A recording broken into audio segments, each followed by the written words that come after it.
مخصوص عبادت جو روزہ ہے اور ایک مخصوص عبادت جو رات کی تراویح ہے وہ ہے، لیکن اس کے ساتھ ساتھ اللہ تعالیٰ نے رمضان المبارک کے اس مہینے کے ادب کا، احترام کا بھی ہمیں سبق عطا فرمایا ہے۔ روزے کی فضیلت، رمضان المبارک کے تراویح کی فضیلت وہ پہلے ہم کئی دفعہ بیان کر چکے ہیں۔ آج ماہ مقدس کا جو وقت ہے، جو اس میں دن بیتتے ہیں، ان دنوں کا احترام، اس وقت کا احترام، اس کے حوالے سے میں چند باتیں عرض کروں گا۔ قرآن مقدس میں اللہ نے فرمایا وَمَن يُعَظِّمْ شَعَائِرَ اللَّهِ فَإِنَّهَا مِن تَقْوَى الْقُلُوبِ، جس نے ہمارے نشانیوں کا احترام کیا، ہماری نشانیوں کا احترام کیا، فرمایا وہ بندہ سچا پکا دل کا متقی اور پرہیزگار ہے۔ ایک ہے اوپر سے متقی پرہیزگار ہونا، دکھلاوے کا متقی پرہیزگار ہونا، لیکن رب فرماتا ہے جو میری نشانیوں کا ادب کرتا ہے نا، احترام کرتا ہے، وہ شخص واقعی دل کا پرہیزگار ہے، اسے اللہ تعالیٰ نے سچ مچ کا تقوی عطا فرمایا ہے، دلی تقوی اسے نصیب ہے۔ اب اللہ کی نشانیاں کیا ہیں؟ اس پر علماء نے مختلف چیزیں بیان کی۔ پچھلی آیت میں صفا مروہ کو اللہ کی نشانیاں بھی کہا گیا۔ کچھ حضرات نے کہا اس سے مراد جو حاجی حج پر جاتے ہوئے، پہلے تو سفر ہوتے تھے تو پھر ساتھ ہی لے کے جاتے تھے قربانی کا جانور، اب تو وہاں سے خریدا جاتا ہے، اس جانور کو ہدی کہا جاتا ہے، اس جانور کو اللہ نے اپنی نشانی کہا۔ اور کچھ حضرات نے کہا اس کا معنی مفسرین اکرام نے کہ اللہ کی نشانیوں سے مراد عبادت بھی ہو سکتی ہے، کہ عبادت اللہ کی نشانی ہے، عبادت کی جگہ یہ بھی اللہ کی نشانیوں میں سے ہیں، اور عبادت کا جو وقت ہے وہ بھی اللہ کی نشانیوں میں سے ہے۔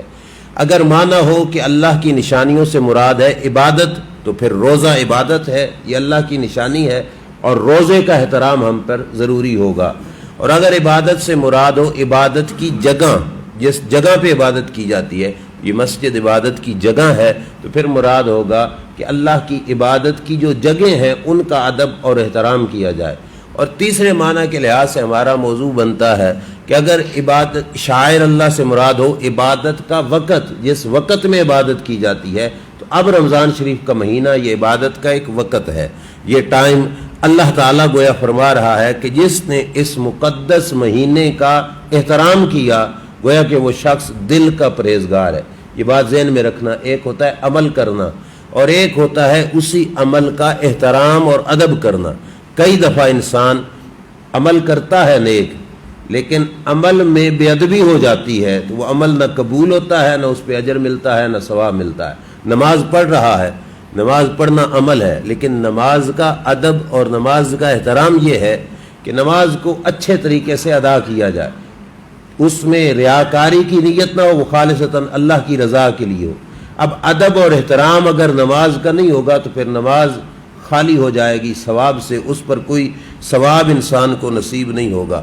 اور بے ادبی کئی دفعہ اس کے مختلف درجے ہیں، کئی بے ادبیاں حرام ہیں، کئی بے ادبیاں مکروہ ہیں، اور کچھ دفعہ بے ادبی کا انداز ایسا ہوتا ہے کہ وہ بے ادبی انسان کو کفر تک لے جاتی ہے، معاذ اللہ ایمان تک برباد ہو جاتا ہے بے ادبی کی وجہ سے۔ اس واسطے عبادت کے عمل کے ساتھ اس کا احترام کرنا ضروری ہے۔ جیسے میں گھر میں آئے مہمان، اس کے سامنے ٹیبل پہ دسترخوان پہ کھانا رکھا گیا، طرح طرح کی غذائیں رکھی گئیں، یہ ایک الگ چیز ہے، لیکن اس ساری چیز کے ساتھ اس مہمان کا احترام کرنا یہ ایک اور چیز ہے۔ احترام میں یہ داخل ہوگا کہ بڑے ادب کے ساتھ اس کے سامنے ساری چیزیں رکھی جائیں گی، اور اگر بیٹھے ہوئے مہمان کے سامنے انتہائی اعلیٰ کھانا رکھا جائے اور یوں پھینک دیا جائے، وہ خوش نہیں ہوگا، وہ ناراض ہوگا۔ اور بیٹھے ہوئے مہمان کے سامنے کھانا تو رکھا جائے لیکن کھانا کھانے کے برتنوں میں نہیں، پرات یا تگاری میں رکھ دیا جائے تو وہ الٹا ناراض ہو جائے گا۔ تو دو پہلو ہیں، ایک ہے کھانا دینا اور ایک ہے اس کا ادب کرنا۔ رمضان شریف آیا، ہم نے بازار سے سحری خرید لی، افطاری کا سامان خرید کے لے آئے، یہ ایک الگ چیز ہے، لیکن اس کے ساتھ رمضان شریف کا احترام کرنا یہ ایک الگ چیز ہے۔ اب احترام کے ڈھیر سارے پہلو ہیں، ہمارا تو وقت تھوڑا ہے، میں چند چیزیں صرف آپ حضرات کے سامنے عرض کروں گا۔ احترام رمضان ایک ایسی چیز ہے جو اللہ تبارک و تعالی جل شانہ بھی کرتا ہے۔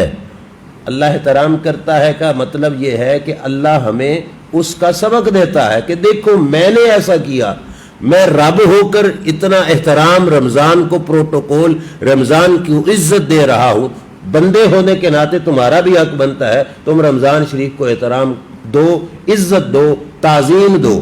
اب حدیث پاک سنیے، پہلی حدیث بخاری شریف کی، امام الانبیاء صلی اللہ علیہ وسلم نے فرمایا اذا جاء رمضان فتحت ابواب الجنہ، رمضان فرمایا جب بھی شروع ہوتا ہے اللہ رحمت کے دروازے کھول دیتا ہے۔ رحمت کے دروازے کھولنے کا مطلب رمضان کو احترام دینا ہے، عزت دینا ہے۔ رحمت تو رب کی ہر سال کے ہر سیکنڈ میں کھلی ہے، لیکن اس وقت مخصوص رحمت کے دروازے کیوں کھولے جاتے ہیں؟ وجہ یہ ہے کہ باقی وقتوں میں رحمت کے دروازے بھی کھلے ہیں اور اللہ تعالیٰ کے غضب اور غصے اور جہنم کے دروازے بھی کھلے ہیں، لیکن رمضان آیا تو رحمت کے دروازے کھل گئے اور فرمایا وَغُلِّقَتْ أَبْوَابُ جہنم، اللہ جہنم کے دروازوں کو بند فرما دیتا ہے۔ اب یہ دونوں چیزیں، وہ مالک ہے، خالق ہے، ہمارا تو رب ہے، وہ کچھ بھی نہ کرتا تو کسی میں جرت نہیں تھی کہ اس سے کوئی پوچھ سکتا، اس سے کوئی نہیں پوچھ سکتا، ہم سے وہ پوچھ سکتا ہے، لیکن وہ اتنا احترام کر رہا ہے کہ رمضان شریف کے داخل ہوتے رحمت کے دروازے کھول دیے، جہنم کے دروازے بند کر دیے۔ اور اگلی چیز بھی سنو، حدیث پاک میں یہ بھی الفاظ ملتے ہیں کہ جنت کو رمضان کے آتے ہی اللہ سجا دیتا ہے۔ اب جنت ویسے ہی سجا ہوا ماحول ہے، اینٹ گارے اور یہ مٹی کی گارے سے تو وہ بنی ہوئی نہیں، اس کی اینٹیں یاقوت کی، مرجان کی، عقیق کی، سونے کی، چاندی کی اینٹیں، اور گارے کی جگہ پہ مٹی نہیں کستوری لگی ہوئی ہے۔ تو جنت کا ماحول تو ویسے ہی سجا ہوا ہے، لیکن ایک خاص اہتمام رمضان شریف میں ہوتا ہے کہ اللہ فرشتوں کی ڈیوٹی لگا دیتا ہے کہ ساری جنت کو سجا دو۔ اب جنت کے سجانے کا مقصد کیا ہے؟ یہی ہے کہ لوگوں کو پتہ چلے کہ رمضان کا احترام رب کر رہا ہے، یعنی تمہیں بھی حکم دے رہا ہے کہ اس نے رحمت کے دروازے کھولے، تم بھی کسی چیز کے دروازے کھولو۔ اس نے جہنم کے دروازے بند کیے، تم بھی بند کرو۔ اس نے جنت کو سجایا، تم اپنے گھروں کو سجاؤ۔ اب ہر چیز کا ایک ایک پہلو ہے، ایک ایک انداز ہے۔ اگر رب ہو کر رمضان کے آنے پر رحمت کے دروازے کھول رہا ہے تو بندے کو بندہ ہونے کے ناطے، اس کی مخلوق ہونے کے ناطے اتنا تو ضرور کرنا چاہیے کہ اپنے نیک اعمال کے دروازے کھول دے، تاکہ ادھر سے رحمت کے دروازے کھلے، اس کا نیک عمل بڑھ گیا، تاکہ رحمت کے دروازے سے اس کا نیک عمل اللہ کے دربار میں داخل ہوتا رہے گا۔ نماز نہیں پڑھتا تھا پہلے، تو رمضان شریف میں اس کا خصوصی اہتمام کرے۔ میرے عرض کرنے کا یہ مطلب نہیں کہ صرف پھر رمضان میں ہی پڑھے، انشاءاللہ پریکٹیکل ہوگا تو عادت بن جائے گی، بعد میں بھی یہ سلسلہ شروع ہو جائے گا، لیکن خصوصی اہتمام تو کرے ہی صحیح۔ رمضان میں اللہ کے دربار میں صدقے کا احترام کرے، لوگوں کے ساتھ ہمدردی کا اہتمام کرے۔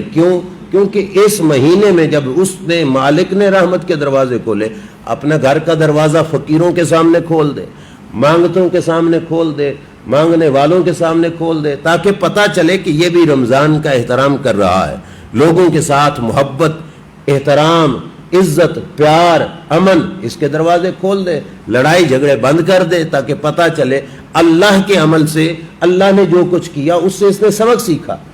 اب دوسری بات بڑی پیاری ہے کہ رب رمضان کے آنے پر جہنم کے دروازے بند کر دیتا ہے۔ بندہ ہونے کے ناطے ہمارا بھی تو کچھ حق بنتا ہے کہ کچھ ہم بھی بند کریں۔ وہ مالک ہو کر جہنم کے دروازے بند کر دیتا ہے، ہم بندے ہو کر گھر کا چولہا نہ بند کر سکیں احترام رمضان میں، تو پھر ہمارا اس کے دربار میں منہ کون سا لے کے جائیں گے؟ ہم کس منہ سے اس کے دربار میں حاضر ہوں گے؟ ہمارا دوپہر کو بھی چولہا گرم ہو، اور ناشتے کے ٹائم پر، سحری کے ٹائم پہ نہیں، ناشتے کے ٹائم پہ بھی چولہا گرم ہو، اور ہمیں احترام رمضان کا کوئی احساس بھی نہ ہو۔ ہمیں یاد ہے کہ چھوٹے چھوٹے ہوتے تھے، اگر سحری کے وقت روٹی تھوڑی بچتی، دوپہر کو وہ کھا لی جاتی، مزید مانگتے تو گھر والے یہی کہتے تھے کہ ابھی شام کو ملے گی۔ کیونکہ دن کو چولہا نہیں جلانا، دن کو چولہا گرم نہیں کرنا، شام کو کھا لینا۔ صبح اٹھ جاتے تو ہمارے ساتھ کھا لیتے، نہیں اٹھے تو دوپہر کو جو کھایا اسی پہ صبر کرو، ابھی شام کو ملے گی، چولہا گرم نہیں ہوتا۔ ہمارے ہاں بدقسمتی یہ ہے، اللہ توفیق سب کو عطا فرمائے، لیکن ایک ہے روزہ نہ رکھنا، اور ایک ہے پھر رمضان کے احترام کا بھی جو ہے اہتمام نہ کرنا۔ بڑے بازار میں دہی ہاتھ میں پکڑ کر ناشتے کے ٹائم گلی سے گزرنا، یہ رمضان شریف کا احترام تو نہیں، رمضان شریف کی بے ادبی ہو رہی ہے۔ ہم بدگمانی نہیں کرتے کہ لے جانے والے کا روزہ نہیں، مسلمان ہے، ہم اس کے بارے میں اچھا گمان رکھیں گے، اس کا ہے، ٹھیک ہے، بچوں نے ناشتہ کرنا ہے، لیکن یہ اہتمام صبح کو بھی ہو سکتا تھا۔ اس اہتمام کے لیے پردے کا بھی اہتمام کیا جا سکتا تھا کہ چھپا کر لے جائے تاکہ کسی کو پتہ ہی نہ چلے۔ ہم ناشتے کا سامان سرے عام بازار میں لیے پھرتے ہیں، لے کے جاتے ہیں تاکہ لوگوں کو نظر آتا ہے کہ یہ لوگ ابھی ناشتہ کرنے لگے ہیں۔ گھر میں ناشتے کے ٹائم چولہا گرم ہوا، اس کا سب کو پتہ چل رہا ہے کہ یہ چولہا گرم ہے اور لوگ ابھی ناشتہ بنا رہے ہیں۔ اور ہم بدقسمتی سے ہمارے لوگوں میں ایک بڑی عجیب سی بات مشہور ہے، لوگ کہتے ہیں او نہیں جی ہم سب کو بتائیں گے ہمارا روزہ نہیں ہے۔ کیوں؟ اللہ دا بھی چور تے بندیاں دا بھی چور، یہ غلط بات ہے۔ اللہ کی چوری تو تم کر ہی رہے ہو، لیکن بندوں کی چوری کرنے کا مطلب یہ نہیں کہ تم ان کو بتاتے چلو کہ ہم جی چلو جی ہمارا روزہ نہیں۔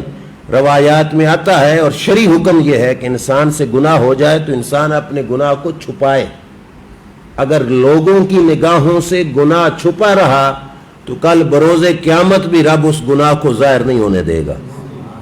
یہ حدیث پاک کا مفہوم ہے۔ بروز قیامت ایک شخص کو اللہ تعالیٰ بلائے گا، ایک رحمت کی چادر میں اسے جگہ دے گا، اس چادر کے اندر اللہ تعالیٰ اس بندے سے ہم کلام ہوگا، میرے بندے جا میں نے تیری بخشش کر دی ہے۔ وہ کہے گا مولا میرے تو ڈھیر سارے گناہ ہیں۔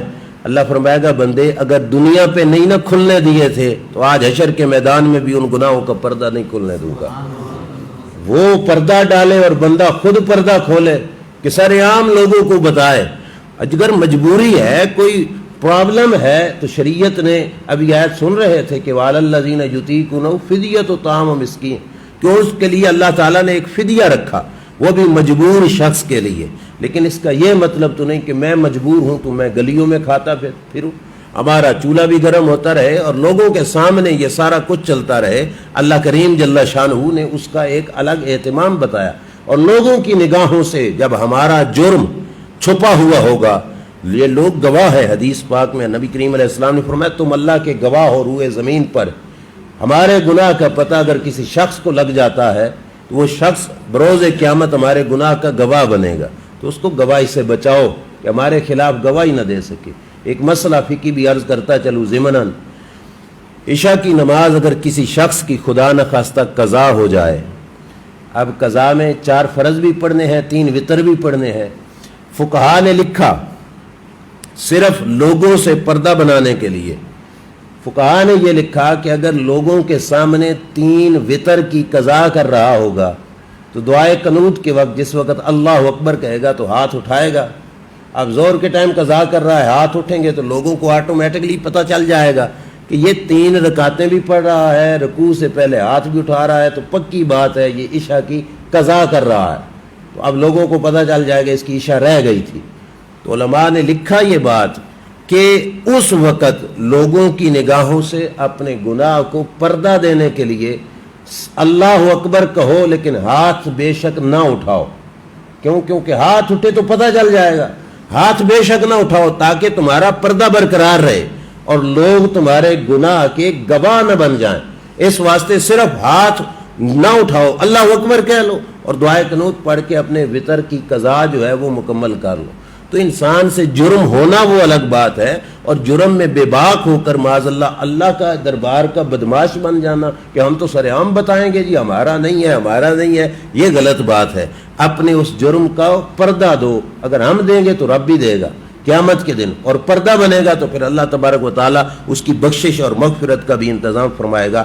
آگے سنی حدیث پاک، کریم آقا صلی اللہ علیہ وسلم نے یہ بھی فرمایا وَسُلْسِلَةِ الشَّيَاطِينَ کہ رمضان کے آتے اللہ شیطانوں کو جکڑ دیتا ہے۔ باتیں تو آپ نے یہ سنی ہے، لیکن میں اور پہلو میں بتا رہا ہوں کہ یہ پروٹوکول پھر رمضان کو کیوں، کہ شیطان جس کو اللہ نے اتنی مہلت بخشی تھی، جس وقت دربار سے نکالا تھا تو اس نے کہا تھا یا اللہ مجھے قیامت کے دن تک زندہ چھوڑ، اللہ نے فرمایا ٹھیک ہے تو زندہ رہے گا قیامت کے دن تک۔ پھر اس نے کہا تھا کہ مجھے یہ بھی طاقت بخش کہ میں بندوں کے سامنے سے بھی آ جاؤں، پیچھے سے بھی آ جاؤں، دائیں سے بھی آ جاؤں، بائیں سے بھی آ جاؤں، مجھے کوئی روک ٹوک نہ ہو، یہ بھی طاقت اسے بخش دی گئی۔ اب شیطان کے پاس اتنی طاقت ہے کہ حدیث میں آتا ہے کہ بندے کی رگوں میں جہاں پہ خون چلتا ہے وہاں پہ اس کی شیطانیت داخل ہو جاتی ہے. مطلب وہ اتنی کوشش کر کے بندے کو ورغلا سکتا ہے. اتنی طاقت کچھ دینے کے باوجود بھی احترام رمضان کا اہتمام رب نے کیا کیا کہ رمضان کے آتے شیطان کو بند کر دیا. اور حدیث پاک کے شارحین نے واضح لکھا کس واسطے کہ دروازے ہیں رحمت کے کھلے ہوئے, جہنم کے دروازے ہو چکے ہیں بند, کہیں شیطان جا کر میرے بندوں کو ورغلا کر میری رحمت کے دروازے سے دور نہ کر دے. اس واسطے شیطان کو بھی بند کر دیا تاکہ میرا بندہ میری رحمت سے خوب جھولیاں بھر سکے. اب خالق اتنا اہتمام کرے اور یہ بندہ غفلت میں رمضان گزار دے. یہ احترام رمضان ہے. اور احترام رمضان کا ایک اور پہلو کہ جس وقت رات پڑتی ہے اللہ فرشتوں کو روئے زمین پہ پھیلا دیتا ہے, ہر طرف پھیل جاؤ. یا اللہ کیا کریں, اب یہ کام رب کے دربار سے اللہ کے سننے سے تو کوئی چیز چھپی نہیں نا. اللہ ہر چیز کو سنتا ہے, دل کی دھڑکن بھی سنتا ہے, دل کے خیال کو بھی جانتا ہے. لیکن فرشتوں کو بھیجا کہ روئے زمین پہ پھیل جاؤ. یا اللہ کیا کریں, فرمایا دیکھو روئے زمین پر کوئی گناہگار گناہوں کی بخشش مانگنے والا ہے تو مجھے بتاؤ, میں اس کے گناہوں کو بخش دوں گا. یہ بھی تو احترام رمضان کا ایک سلسلہ ہے. پھر کہا دیکھو روئے زمین پہ کوئی شخص رات کو بیٹھا میری بارگاہ سے رزق طلب کر رہا ہے تو میں اس کو رزق عطا فرماؤں گا. کوئی دیکھو مصیبت زدہ مصیبت میں مبتلا مجھ سے معافی مانگتا ہے کہ یا اللہ مصیبت سے جان چھڑا. اللہ فرماتا ہے چیک کر کے اگر ہے کوئی ایسا تو میں اس کو مصیبت سے نجات عطا فرماؤں گا. یہ پروٹوکول رمضان شریف کا رب کر دے رہا ہے اور بندے کو اس پروٹوکول کا دھیان رکھنا چاہیے کہ اللہ تعالیٰ نے اتنی عظمت بخشی تو اس پروٹوکول میں. اور پھر یہ بھی حدیث پاک میں ہے کہ سرکار دو عالم صلی اللہ تعالیٰ علیہ وسلم نے فرمایا کہ رمضان شریف کے ہر دن میں اللہ نے ایک گھڑی ایسی رکھی ہے, ایک گھڑی کہ جس گھڑی میں بندہ اپنے مالک سے جو مانگتا ہے رب اس کو عطا فرما دیتا ہے. ایک گھڑی ہے جی 24 گھنٹوں میں جو ہر بندے کی دعا, اس میں یہ نہیں کہ جو بڑا پرہیزگار ہوگا جس کی لمبی سی داڑھی ہوگی کہ جو بڑی نمازیں پڑھنے والا, نہیں, یہ آفر ہر مسلم کے لیے ہے, ہر ایمان والے کے لیے, چھوٹا ہے بڑا ہے گناہگار ہے یا نیکوکار ہے. ایک گھڑی رب نے سب کو دی ہے کہ اس گھڑی میں جو مانگے گا اللہ عطا فرمائے گا. اس واسطے حدیث پاک کے اس حکم کے بعد علماء مفسرین محدثین اکرام نے یہ لکھا کہ زبان پر خصوصی اہتمام کے کرے کہ کوئی غلط دعا بد دعا اس کی زبان سے کبھی نہ نکلے. کیوں, ہو سکتا ہے وہ قبولیت کی گھڑی ہو. عام طور پر والدین بچوں کو برا بھلا کہتے ہیں, شالا ایسے ہو جائے تجھے, شالا ایسے ہو جائے. گھر کے لیے کہا جاتا ہے کہ ایسے ہو جائے, مجھے ایسا ہو جائے. کبھی بھی ایسا لفظ نہ نکالنا, ہو سکتا ہے وہ گھڑی قبولیت کی ہو. یہ رات کی آفر کے بعد یہ 24 گھنٹوں میں مزید ایک آفر ہے کہ ایک گھڑی رب نے رکھ دی ہے کہ کوئی بھی مانگو گے اللہ کریم وہ عطا فرمائے گا. آگے سنیے احترام رمضان میں اللہ کریم نے اور بھی کیا اہتمام کیا. اب یہ حدیث سنو گے تو حقیقت بات ہے ایمان انسان کا نا خوشی محسوس کرے گا. میرے نبی علیہ السلام نے قسم اٹھا کر یہ بات کہی کہ والذی نفس محمد بیدہ صلی اللہ علیہ وسلم, کہ قسم اس ذات کی جس کے قبضہ قدرت میں محمد کی جان ہے, لخلوف فم الصائم اطیب عند اللہ من ریح المسک. فرمایا روزے دار کے منہ سے جو بو نکلتی ہے اللہ کو وہ بو کستوری سے بھی زیادہ پسندیدہ ہے. اب وہ کستوری جیسی خوشبو نہیں ہوتی, یہ آپ چیک کر لیں. جس وقت پیٹ خالی ہو, عصر یا ظہر کا ٹائم ہو تو ایک خاص قسم کی بو ہوتی ہے, سمیل ہوتی ہے, لیکن وہ کستوری جیسی نہیں, اسے کوئی بندہ خوشبو نہیں کہتا. لیکن اس کے باوجود اس مالک کی مہربانی دیکھو کیا ہے کہ جو عزت ہم کستوری کو دیتے ہیں دربار خدا میں روزہ دار کے منہ کی وہ بو کستوری سے بھی زیادہ عزت والی ہے. یہ عزت بخشی نا رب ذوالجلال نے, یہ احترام ہے کہ اللہ کریم اتنے احترام کا اہتمام کر رہا ہے.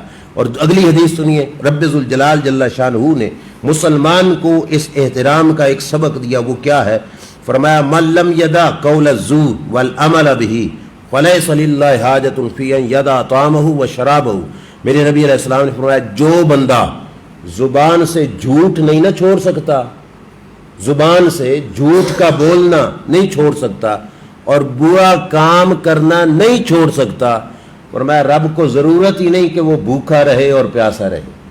اللہ کو ایسے روزے کی کوئی ضرورت نہیں، کیونکہ روزہ رکھ کر یعنی گویا مہمان کو گھر میں بلا کر بےزتی کر رہا ہے اس کی، کہ روزہ رکھا ہے، زبان سے جھوٹ بھی بول رہا ہے، روزہ رکھا ہے اور برا کام بھی کر رہا ہے۔ تو حدیث پاک میں فرمایا گیا کہ ایسے شخص کے روزے کی پھر رب کو ضرورت ہی نہیں۔ اور امام غزالی نے تو کمال کر دیا ہے احیاء العلوم شریف میں۔ امام غزالی فرماتے ہیں کہ میرے زمانے میں کچھ علماء یہ فرمایا کرتے تھے کم من صائم مفطر و کم من مفطر صائم۔ معنی کیا ہے؟ کم من صائم مفطر، کئی روزے دار ہیں جنہوں نے روزہ تو رکھا لیکن اللہ کے دربار میں وہ روزے دار نہیں، روزے خور ہیں، روزہ چھوڑنے والے ہیں، روزہ کھا جانے والے ہیں۔ کم من صائم مفطر، روزے دار ہیں لیکن اللہ کے دربار میں وہ روزے خور ہیں۔ اور اگلی بات فرمایا کم من مفطر صائم، کئی بندے ہیں جنہوں نے روزہ تو نہیں رکھا لیکن رب کے دربار میں وہ روزہ دار شمار ہوں گے۔ بے نیاز ہے نا، کوئی نہیں پوچھ سکتا اس سے یا اللہ یہ کیوں، کوئی نہیں پوچھ سکتا، ہیں روزے دار، اللہ کے دربار میں روزے دار نہیں لکھے جائیں گے، روزہ خور لکھے جائیں گے۔ اور کچھ ہیں جنہوں نے روزہ نہیں رکھا لیکن اللہ کے دربار میں روزہ دار لکھے جائیں گے۔ جتنی مہربانی! کون سا روزے دار ہے جس کو روزے دار نہیں لکھا جائے گا، کھوجے والا رکھا جائے گا کہ اس نے روزہ خوری کی، کہ روزہ نہیں رکھا۔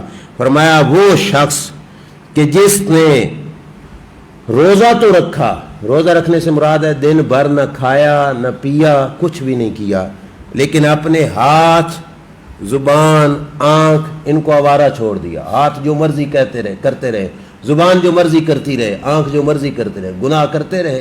یہ ہے نام کا روزے دار لیکن رب کے دربار میں اسے روزے دار نہیں لکھا جائے گا، اسے روزہ خور لکھا جائے گا۔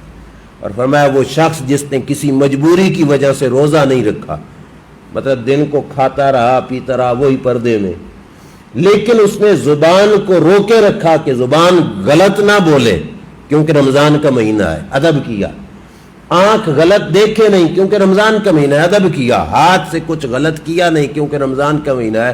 فرمایا یہ شخص کھانے پینے کے باوجود اللہ کے دربار میں روزہ دار لکھا جائے گا۔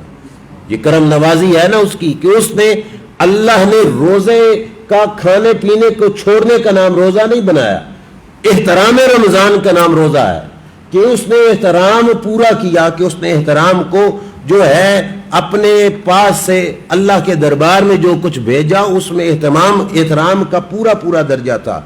اب دیکھو کہ جس رب نے شیطان کو بند کیا، جس رب نے جہنم کے دروازے بند کیے، اس کا بندہ اپنا ہوٹل بھی نہ بند کر سکے اور چھپ چھپا کے مسافروں مریضوں کے نام پر عام لوگوں کو کھلاتا پلاتا رہے، ناجائز رزق کماتا رہے، وہ بندہ اللہ کے دربار میں کیا منہ لے کے جائے؟ احترام رمضان کا یہ بھی تو حصہ ہے۔ ہمارے گھر کا میوزک بھی نہ بند ہو سکے، ہمارے گھر کا کیبل ڈش یہ بھی نہ بند ہو سکے، تو پھر ہم اللہ کے دربار میں کیا منہ لے کے جائیں گے کہ یا اللہ کہ تو نے تو اتنا اہتمام کیا اور ہم اتنا بھی احترام نہ کر سکے۔ اس واسطے اس مقام پر یہ خصوصی چیز، دو چیزیں اور بات کو ختم کرتا ہوں۔ میرے نبی علیہ السلام نے فرمایا احترام رمضان کا یہ بھی اگلا سبب ہے کہ من خفف عن مملوکہ غفر اللہ، جس بندے نے رمضان میں مزدور رکھا کام کاج کے لیے، فرمایا اس سے کام تھوڑا لے، کس وجہ سے؟ احترام رمضان میں، کہ یہ روزے دار ہے، روزہ دار ہو تو اس سے کام ہلکا کر دے، کام میں سختی نہ کرے۔ اب تنخواہ اس نے پوری دینی ہے اور کام یہ کیا کر رہا ہے؟ ہلکا لے رہا ہے، اس کا تو نقصان ہو رہا ہے۔ فرمایا رب نقصان نہیں ہونے دے گا، غفر اللہ لہ، اللہ اس کے گناہوں کو بخش دے گا، وَآتَقَهُ مِنَ النَّارِ، اللہ جہنم کی آگ سے اس کو آزاد لکھ دے گا۔ ہو سکتا ہے کوئی نیکوکار ایسا کام کرے جس کے پلے گناہ ہو بھی کوئی نہیں، اس کو کیا ملے گا؟ تو جواب ہے کہ اس کے گناہ تو ہے نہیں، اس کو گناہوں کی بخشش ملے گی اور اس کے درجات کو اللہ مزید بلند فرمائے گا، اس کے سکیل بڑھ جائیں گے، اس کے درجات اللہ کے دربار میں مزید بڑھ جائیں گے۔ یہ بھی عزت کی کہ اس نے رمضان المبارک میں کام کم لیا۔